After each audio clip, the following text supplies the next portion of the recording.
found a stunning way to keep the poor in poverty. Welcome to the Shakaama Live Show with your host, Shakaama. A savings account can be a powerful thing, especially for someone struggling to make ends meet.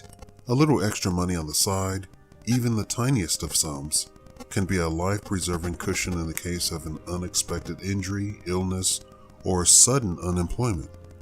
Building a financial base can also be a ticket out of poverty for families long relegated to economic hardship.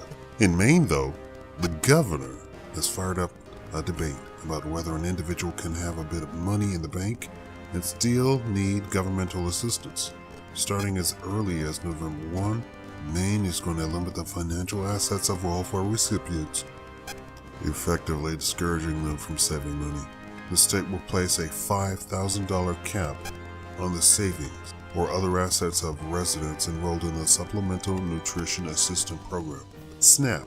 Those whose bank accounts, secondary vehicles, and homes, and other assets considered non-essential by the government exceed the limit will no longer be eligible to participate in the food stamp program. An individual's primary home and vehicle won't count toward the limit. The thinking, according to Governor Paul Lepage office, is simple. People shouldn't be allowed to take money from the government if they don't need to. Most Mainers would agree that before someone receives taxpayer-funded welfare benefits, they should sell non-essential assets and use their savings, Lepage said in a written statement. Quote, "What people see, what they're concerned about these days is the abuse of the welfare system," added David Sorensen, who is a director of media relations and policy research for Maine's Department of Health and Human Services. Well, it's an abuse to enroll in the system when you've got $5,000 in the bank. Before I continue, we are talking about $5,000 in the bank in Maine. We're not talking about $5,000 in the bank in Mississippi. I want you to let that statement sink in there for a second. Please, anybody who actually lives in Maine, I want you to speak up. I want you to tell me, how much is a 3-bedroom house renting for?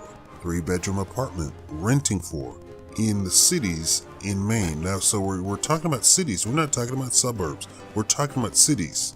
For the most part, anybody who's a recipient of SNAP, food stamps in Maine is going to be located in one of the major cities in Maine.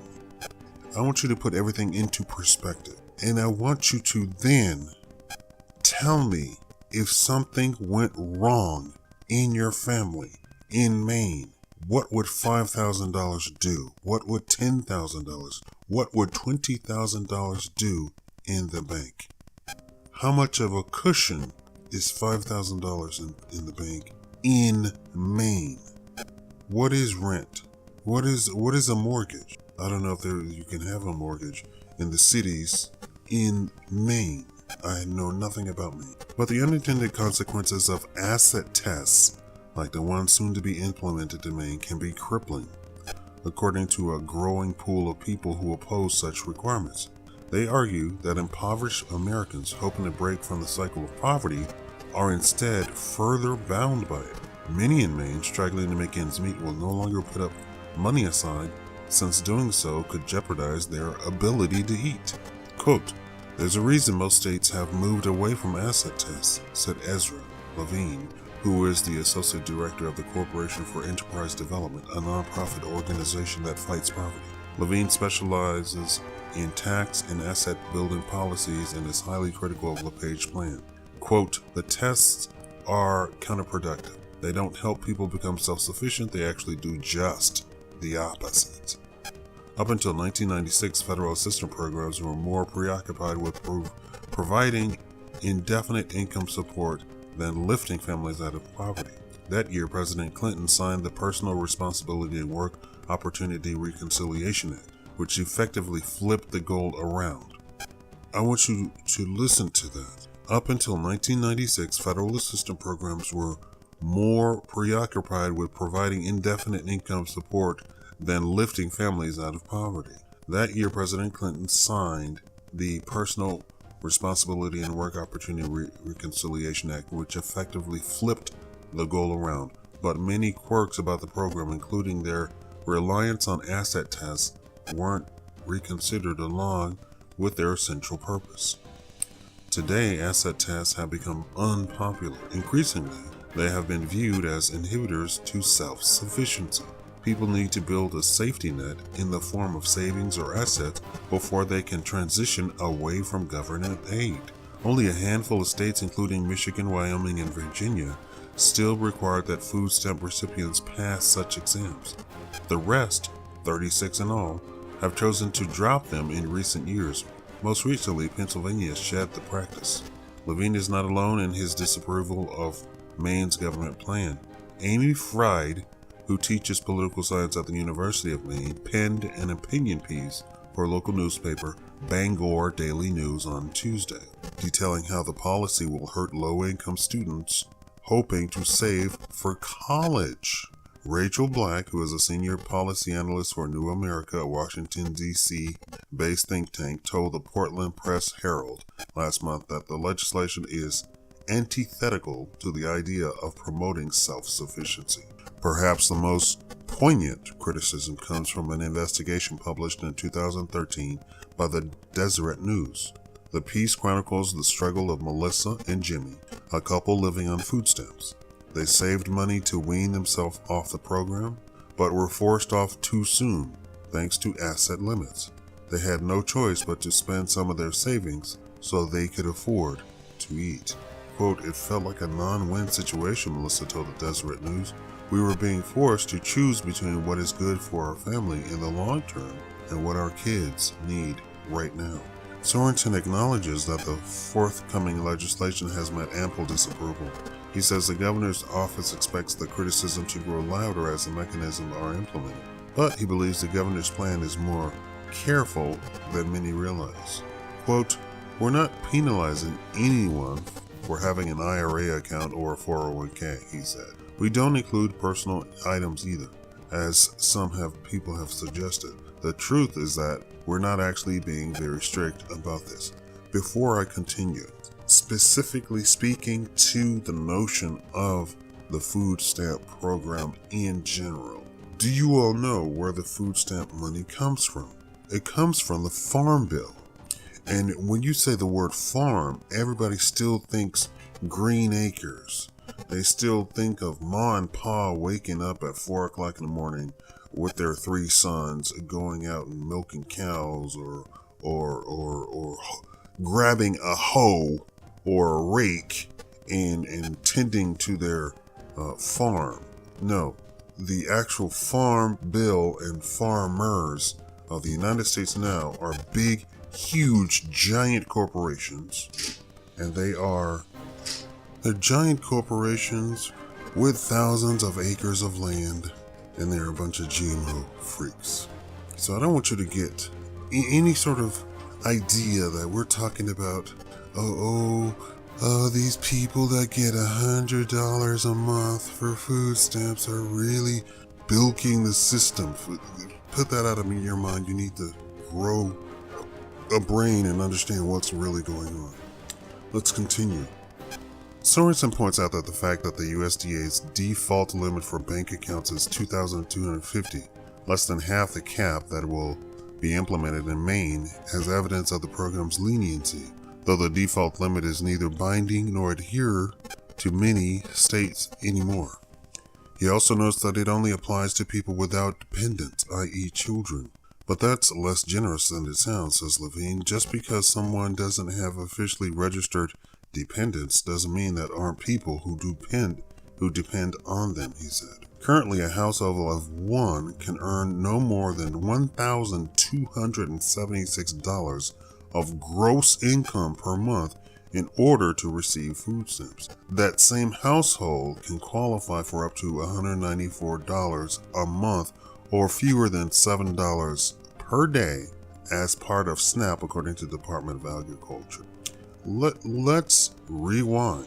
So to be able to qualify to get food stamps as an individual person, that's man or woman, without kids, you cannot make more than $1,276.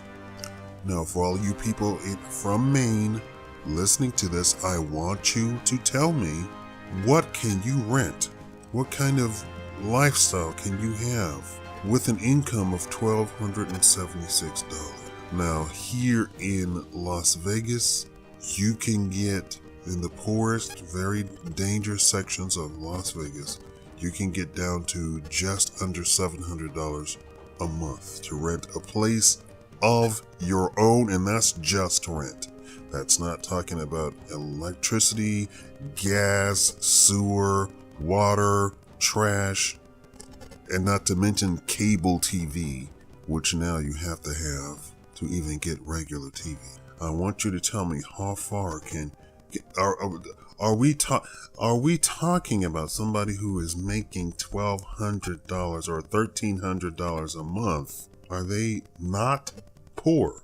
And that's the max you can earn and still get food stamps. So let's think about this. So a person who makes $1,300 in Maine, in a major city in Maine, what kind of standard of living are they actually working under? Let's continue. It doesn't take much math to figure out that neither that kind of income nor the daily food allowance affords any kind of lavish lifestyle. So that's $7 a day that they're talking about receiving food stamps, $194 a month. Now, before you even talk about the $194 a month, I want to inform you that the administration fee and the processing actually occurs through Wall Street. So for every person that actually gets $194, Wall Street gets about $1,000. That's a rough estimate. Let's continue. Quote, if someone managed to save money while earning next to nothing, why would we punish them for it? Levine said. We would discourage sound financial practices. The number of welfare recipients has shot up in Maine in recent years, largely thanks to the recession.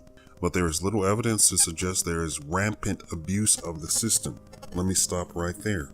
They've already shown studies actually investigating welfare abuse, food stamp abuse, WIC abuse, any sort of program. And they found that less than 1% of the people who actually receive any of these things are abusing the system, are doing any sort of criminal activity like fraud or anything like that. Now, the people who we should really be going after, if we're really concerned about it, is Wall Street. Let me ask you, people, everybody listening, do you think the politicians are actually going to go after Wall Street? Do you think that the politicians are going to go after these big, huge farming corporations who are abusing the system? No, but they're going to beat over the head somebody who makes $1,300 a month on the East Coast. Let's continue on. Studies have, in fact, suggest that the opposite is true. Only a tiny fraction of welfare recipients have enough in their bank accounts to fail the sort of asset test soon to be implemented in Maine. So even thinking that this is going to do something, most of the people on welfare don't even have that much money in the bank.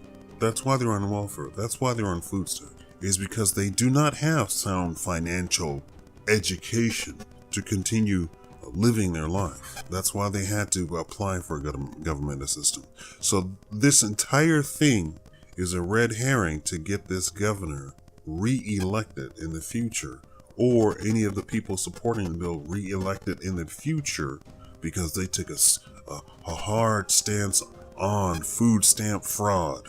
Government Lepage policy is part of what Levine calls a long history of complicated the plight of the poor of America. The problem, he says, is that there's so much focus on people who don't deserve support that the people who do are made to suffer. Quote, normally it's Republicans who support programs that create incentives for people to save, Levine said. The crux of conservative thinking around welfare is that people shouldn't grow dependent, but the policy does exactly that. Lepage says asset tests are necessary if his state is going to rein in a system he believes has grown too large for its own good. Quote, what the governor is doing is breaking the cycle of generational dependency, Sorensen said. Our goal here in Maine is to change the culture and change the expectation of the system. End quote. Let me break here.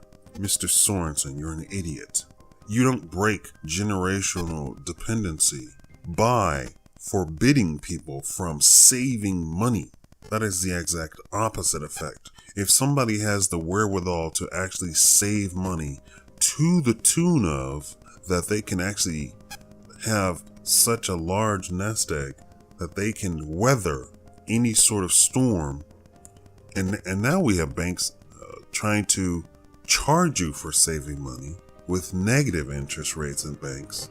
I mean, it seems like everything is geared towards making sure people are poor and stay poor. Let's continue. Janet Smith, a grassroots activist in Maine who helps impoverished communities with financial capability and asset building, sees only irony in that statement. Quote, "One of the few ways to break out of generational poverty is to build assets to save money," she says. "The governor is effectively closing that window." End quote. Poverty involves a complex web of sacrifices that policymakers aren't always privy to, she says.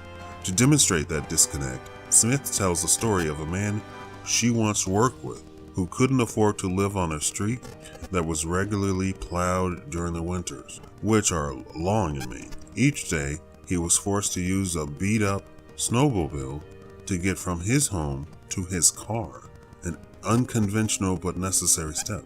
From there, he drove to work, and at day's end, the process repeated itself in opposite order. Quote, "I'm not saying SNAP recipients need snowmobiles," Smith says. "What I'm saying is that we're focusing on the wrong things." Now, I'm libertarian, and I say that the government shouldn't supply you with anything, that everything should be done privately. If somebody wants to feed somebody, that should be a private thing. You shouldn't then put the gun to the head of the people who aren't on food stamps, who are poor, who don't even make $1,300 a month. And the $1,300 a month was the maximum. So that was $0 to $1,300. So those people who aren't on food stamps, aren't on welfare, aren't on WIC, aren't on Medicaid, who don't apply for it, but who don't even make $1,300 a month, they have a gun to their head saying, "You better pay these taxes or we're gonna throw you in jail. You have to feed this other guy." And they're in the same exact boat. And in fact, now it's getting worse. And I told you the first thing that Obama did in office in his first term was to reduce your deduction on charitable giving. That's right, he took away tax incentives to donate to charity. I don't care what anybody said. "Oh, he's black, he's my brother, we gotta stand behind our brother." You're a bunch of idiots.